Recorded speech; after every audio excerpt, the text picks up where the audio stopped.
இன்னைக்கு நம்ம ஸ்டைல்ல 2 புடலங்காயை வச்சு ஒரு சூப்பரான கூட்டு பொரியலா இருக்குமோ என்னன்னு எனக்கே தெரியலங்க. லாஸ்டா நீங்களே சொல்லிருங்க இது கூட்டா பொரியலான்ட்டு. இன்னைக்கு 2 புடலங்காயை நல்லா வாஷ் பண்ணிட்டு மேல இருக்கிற தோலை ரிமூவ் பண்ணிட்டு உள்ள இருக்கிற விதையெல்லாம் எடுத்து குட்டி குட்டியா சாப் பண்ணி ஒரு குக்கர்ல ஆட் பண்ணிக்கிறேன். இதுக்கு 2 டீஸ்பூன் அளவுக்கு பாசிப்பருப்பு ஊற வச்சிருந்தேன், அதை ஆட் பண்ணிக்கிறேன். இப்போ இது கூடயே சீரக பவுடர் கொஞ்சமா ஆட் பண்ணிக்கலாம். உப்பு தேவையான அளவுக்கு போட்டுட்டு கொஞ்சமா எண்ணெய் ஆட் பண்ணிக்கோங்க. 1/2 டம்ளர் அளவுக்கு தண்ணி ஊத்திட்டு லாஸ்டா மஞ்சத்தூள் ஆட் பண்ணிட்டு ஒரு 2 விசில் மட்டும் கரெக்டா விடுங்க. சூப்பரா வெந்துடும்.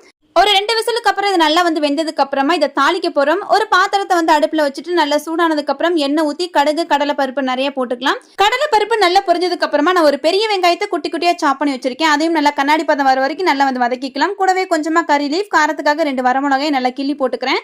இப்போ நம்ம வேக வச்சிருக்க இந்த புடலங்காய் எல்லாமே இதுல ஆட் பண்ணிட்டு இந்த தண்ணி எல்லாம் சுண்ட வரை நல்லா வதக்கிக்கலாம். தண்ணி நல்லா சுண்டதுக்கு அப்புறம் கடைசியா ஒரு 2 டீஸ்பூன் அளவுக்கு தேங்காய் துருவி வச்சிருக்கேன், அதையும் ஆட் பண்ணி நல்லா வதக்கிக்கலாம். ஒரு சூப்பரான புடலங்காய் கூட்டு ரெடி ஆயிடுச்சு. கூட்டுன்னு சொல்றவங்களா மறக்காம லைக் பண்ணிட்டு போங்க.